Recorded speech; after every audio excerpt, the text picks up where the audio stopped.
Greenwood had a pop. Woodward still dead. And guess who's there? Throw and support for Bombardier. Alexander-Arnold. And 100 Premier League goals. Welcome, people. It's good to be on the show today. My name is Ahis Anthony, and this is FootyWit podcast. Let us talk football edition, episode 2. The last time we were here was last month. Like I said, our recording will not be regular like it used to be, but we just take it as it comes. We slow pace it. But it's good to be on the show today. I have the gang. Loaded house. Like I said, my name is Ahis Anthony, and on your screen is Chimamaka, Okpe, and also Digbo. What's up, you guys? How you guys doing? Very well. It's been too long since I've been on FootyWit, so I'm excited to be on FootyWit today. Yeah, it's been a long minute. Nice though. Good to see you again. Yeah, man. Like I said, we just take it a step of pace.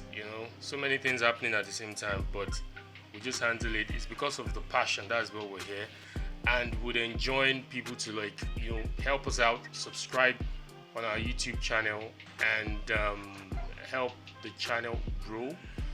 Because without you guys, I don't think we'll be here. So just help us subscribe on the YouTube channel and help the channel grow and take us to the next level on the place we need to be. And also you can listen to us on other audio platforms, Spotify, Google Podcast, and also Anchor. You can listen to the audio version. But today we'll be discussing the EPL Gameweek 7 review. And also we'll be looking at a bit of the Manchester clubs, because it was kind of like a downer for them this game week 7. Man City losing to Wolves, and also Manchester United losing at home to Crystal Palace. And we'll be looking at the Barcelona charges. What's up? What's going on? What's going on in there? But straight up, EPL game week 7 review. Game started with Aston Villa, trashing Brighton 6-1. Is it 6-1 or 5-1? But that trashing, nobody saw it coming. And also it dovetailed into Arsenal, going to Bournemouth, winning. There was like 6 games that happened live at the same time. They call it, what did the EPL call it again?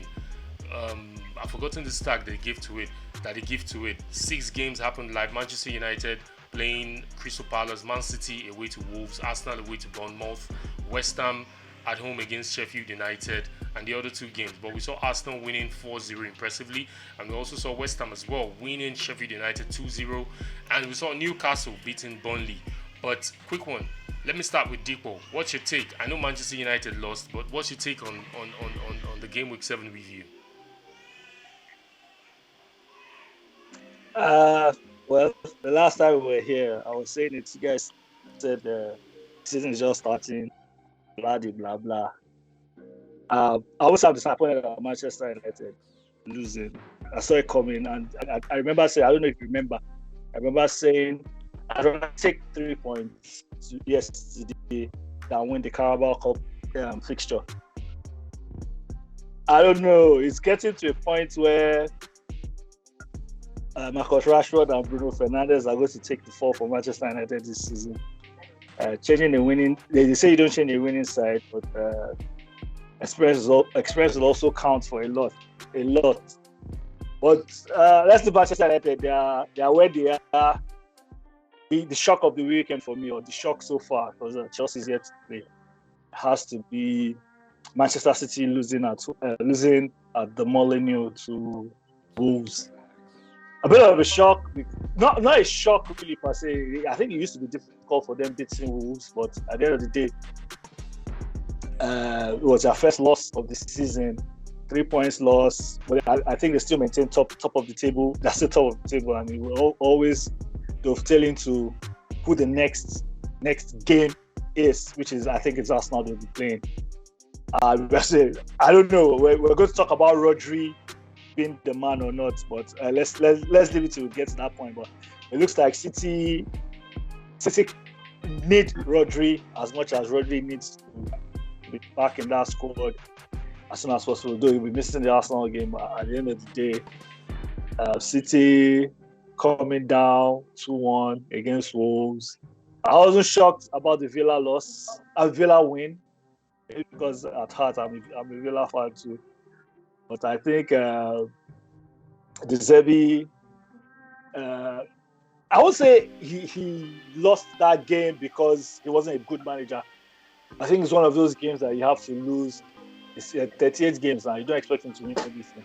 Yes, he's lost twice, but it's itching he's still in the top 4 at the moment. And like I said, you don't expect him to win every game. He'll probably lose some. Yeah, definitely. And he's shown that. Yeah, it's shown.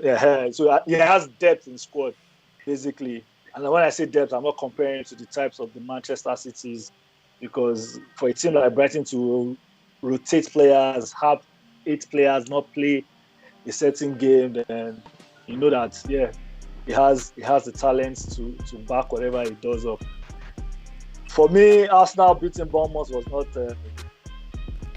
I don't know. It's not something that should be brought up for discussion. It was expected. I don't think they beating Arsenal in the long minutes. But 4-0 shows that they are in. At least they're scoring the goals, which might count for something coming of the season in terms of goals difference. They are winning games. They've not lost a game. But the biggest scam of the game, if I say so myself, has to be the Liverpool versus Tottenham game. All these apologies will not work. Let's be real. Apologize from now to December. They're still going to have issues on it. I have my own reservations as to the referees being against Manchester United, but that's topic for another day. But yesterday's game was an embarrassment, and I think a lot of people will be losing faith in the FA, in the English FA, in the coming weeks if these things continue to happen. So it was quite an interesting week, barring the Liverpool-Tottenham game, which I had a big problem with. And hopefully things would get better going forward in the EPL. Yeah, I just want to touch light on, you mentioned Arsenal. I know I was watching Sky Sport yesterday, and the only thing they talked about, is this Sky Sport or BBC? I can't remember. One of the top guys in the UK. And the only thing they talked about was how Havertz have not been good for the past 3 months, for the past few. And I'm like, come on, Arsenal won 4-0. This is the same Arsenal that has been maligned of not starting the season well, being in second gear, not getting into the third gear. Okay, I would like to talk, like, there was something that you saw in that game. Being an Arsenal fan, I love the empathy that Saka, Gabriel, and Odegaard played there. You know, letting Kai Havertz take that penalty, because they know the pressure on Kai Havertz is not been doing well. But what's your take on what played out? Arsenal were 2-goal up, and they got a penalty, and they gave Havertz the opportunity to nick one and get his name on the score sheet. Chelsea fans, sorry.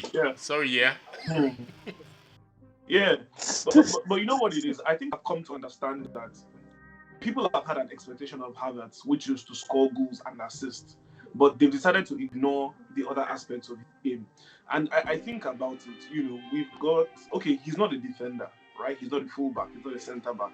So because he's a midfielder, you're expecting him to drop assist and whatnot. But I think people are ignoring the other aspects of this game, which he has been very good at, as far as I'm concerned, at the start of this season, which is working hard, winning goals, link up play. He's been doing that very well. And for the first time, he finally got a goal. Yes, it was a penalty. But then again, this is professional football. It's not easy to score a penalty. I mean, we're talking about the best league in the world, where we have the best players and the best goalkeepers. Pedro Neto is not Pedro Neto. I've forgotten his first name. But the keeper Neto has been one of the best goalkeepers in the whole of Europe. At least top 15, if not top 10, for the last 15. As far as I'm concerned, 10 years in Europe. So that's not a goalkeeper that is easy to score a penalty against, and he was able to hold his own and dispatch that penalty. I think it would be a different story today if you actually missed that penalty. Then I can finally admit that maybe there's a problem. But just like you said, good team spirit shown by Arsenal. The goal had been coming from him. I think Havertz needs to be a bit more confident in 16-yard box, and you will see a different player, because he's got fantastic attributes. For someone of his height, he's very fast. and he's good with the ball at his feet. And look, he can play multiple positions for Arsenal, so he's going to be an asset and a threat. So that was a good win for Arsenal, and it was good to see that. You know, I was on a different platform, I think, before the weekend started, and I did say that, look, 3 points is expected from Arsenal. However, Bournemouth and the Vitality Stadium is a very, very difficult place to go and get 3 points in. So I think kudos should be given to Arsenal for getting those 3 points. Yes, it was expected. However, they worked for it, and it was a good thing. Yeah, being that it has been a shaky start for Arsenal. Arsenal is not as rapid and the way they were trained at the beginning of last season, comparisons to the beginning of last season, where they were at the very, very best and beaten teams. I think they went first 10 games without losing or drawing, as compared to this season where they've drawn 2 already, and the 2 they've drawn has been at home, and they've been fantastic away. And you know, a lot of people have criticized them, thinking and seeing the way Manchester City started on fire, going 6 straight games winning, and like Dico said, losing to Wolves over the weekend just shows how crazy the EPL is. But Chimamaka, I'd like you to touch light on the Chelsea, apologies for that, on the Liverpool and against Tottenham at the Tottenham Stadium. Mad with a lot of VAR issue, VAR shenanigans. It just keep recurring.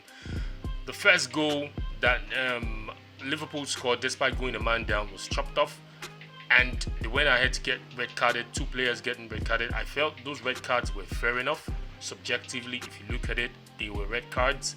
I know a lot of people moaned and groaned that the first tackle wasn't a red card, but the law says it. If your studs are up, and that was close to, a leg break, let's just look at it objectively. It was a red card. And the second one was just immature of Jota, because he should have just pulled off, because you knew you were on the yellow card and you knew such tackle could warrant you getting the second yellow card. But what's your take?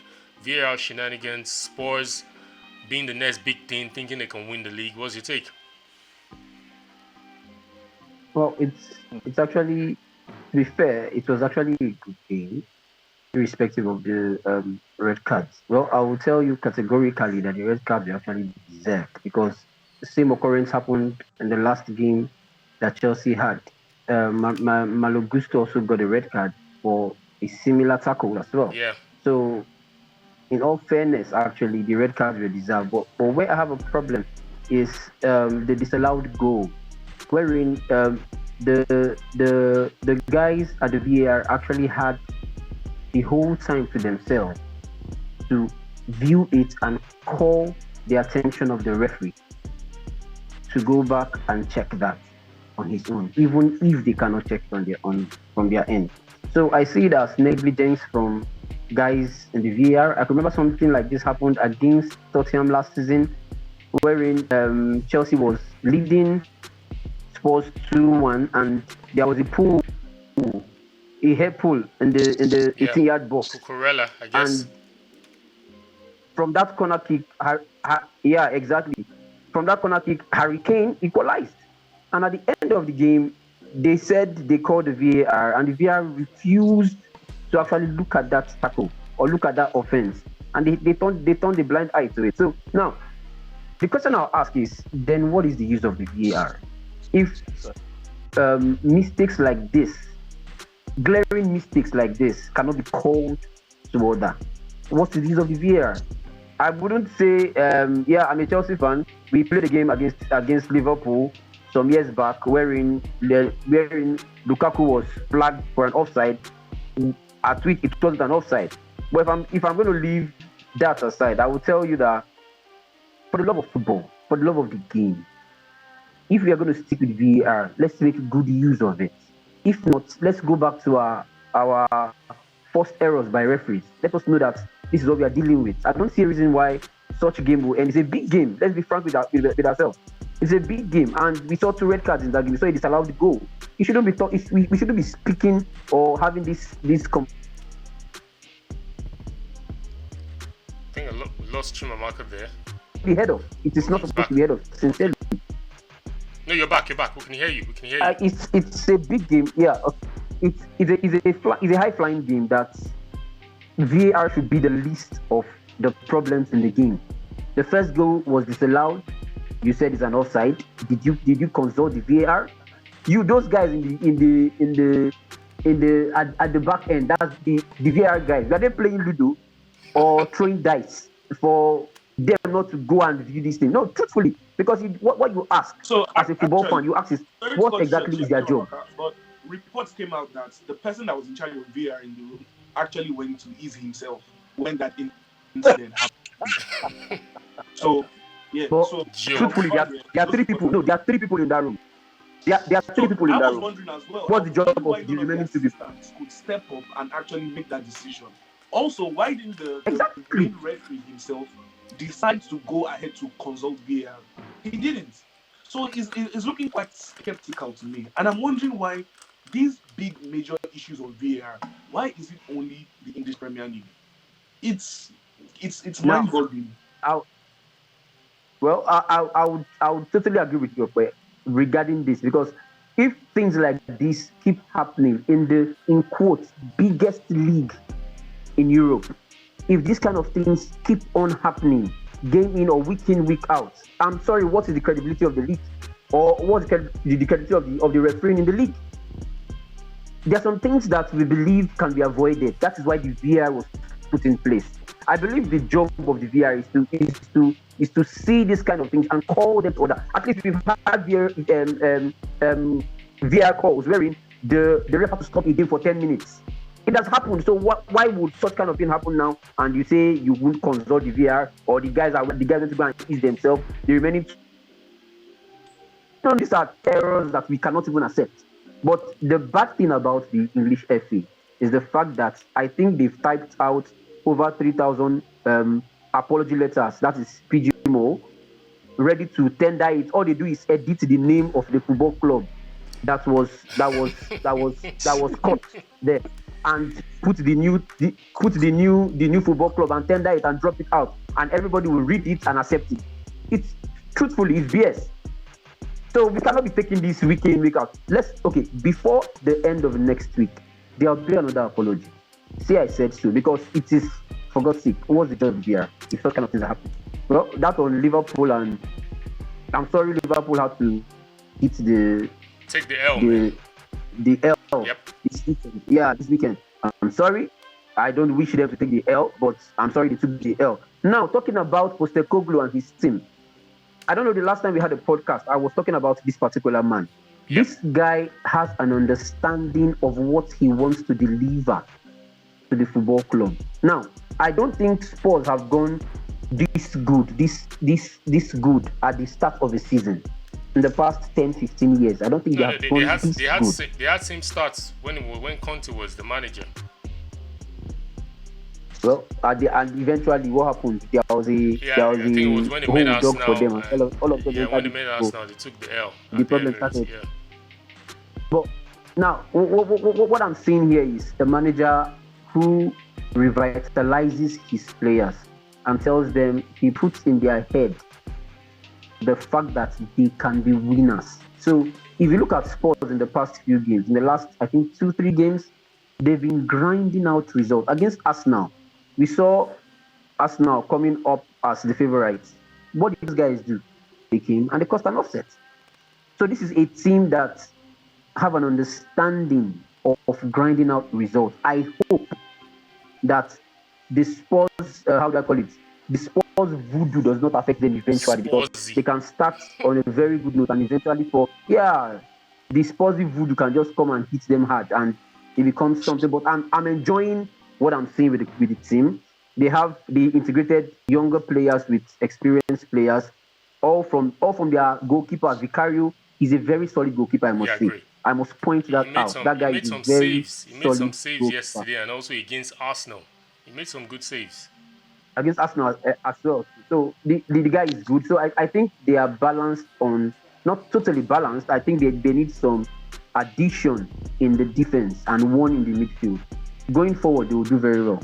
Truthfully, going forward. Liverpool, they have every strikers on earth that can give them goals, but they lack organization. I don't know why. I don't know why it's happening now, but I believe they will come off the 2 red cards and move on. That's about the game. Can I talk about us now? Yeah, we're in the review session. I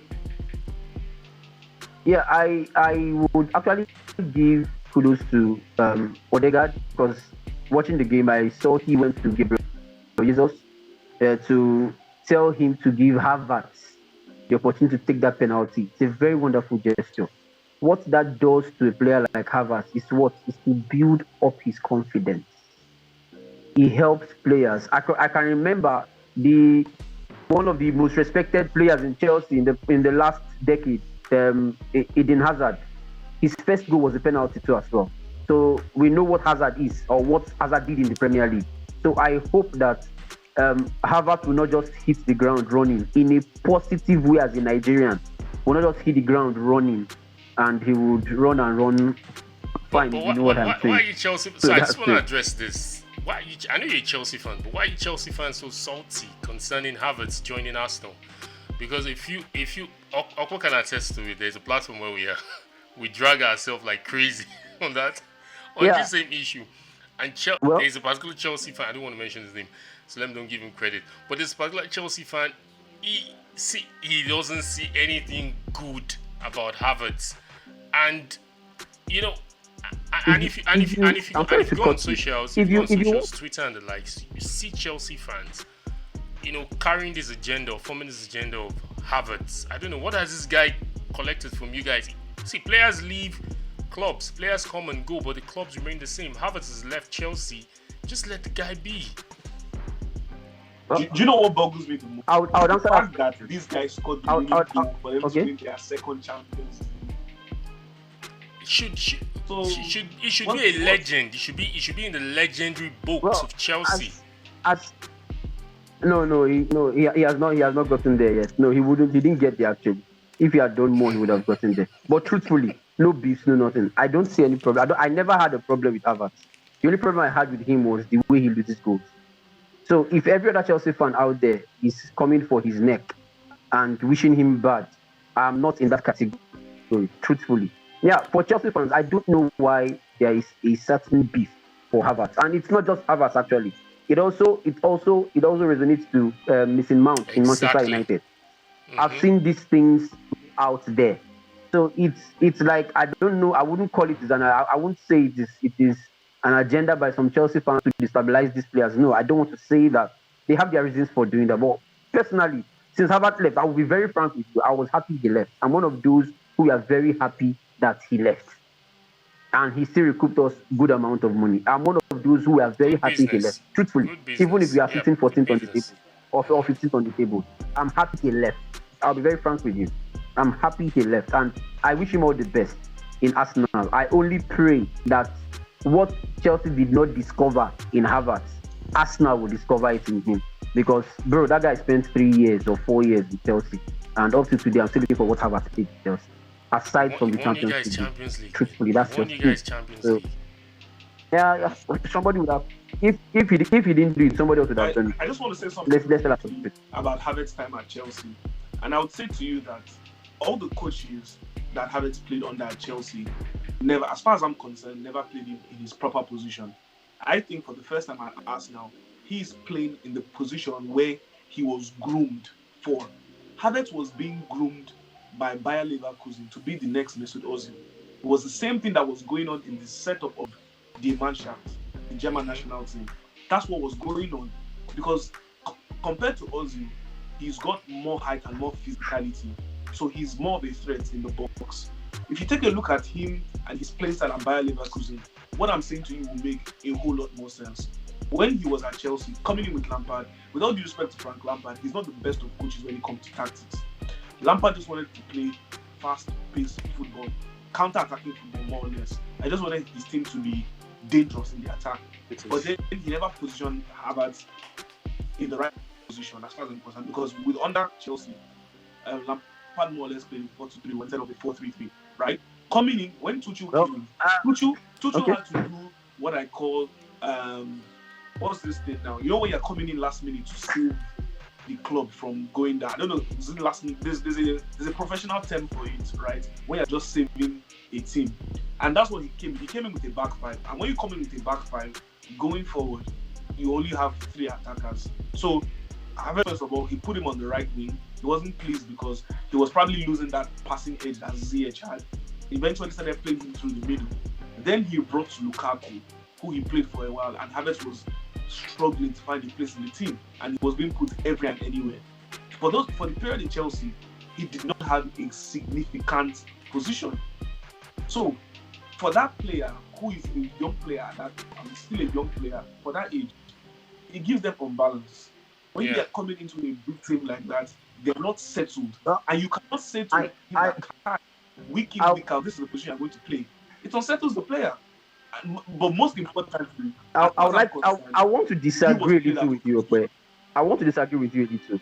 I want to disagree with you a little on that regarding Kai Havertz.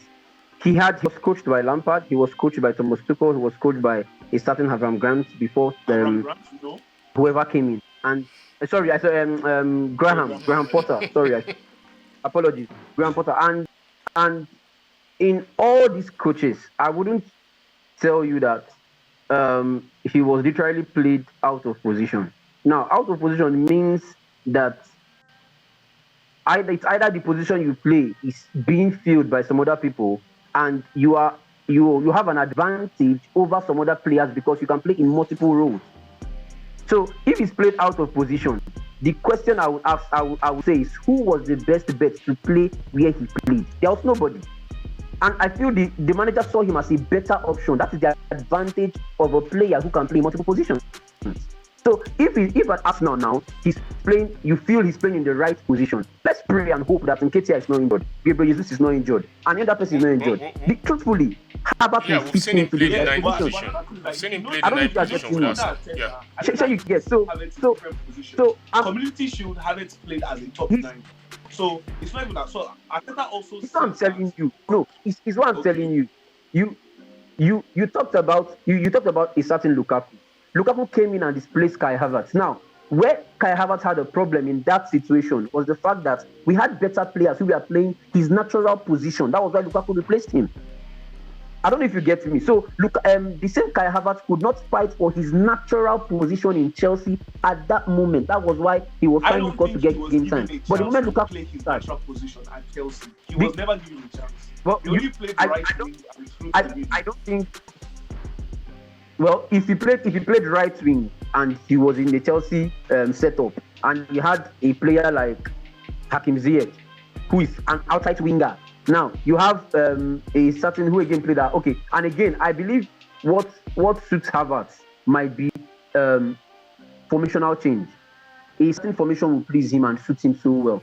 Some certain formations would make him get lost or get missing in the team. Havertz headstrong, despite leaving Chelsea, still causing a rift between Arsenal and Chelsea fans.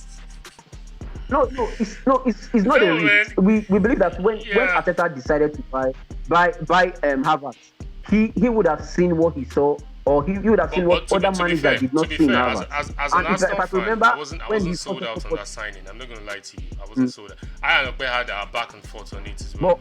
But Arteta said he will play Havertz in his rightful position. Now, the thing there is, I hope, let me even put prayers.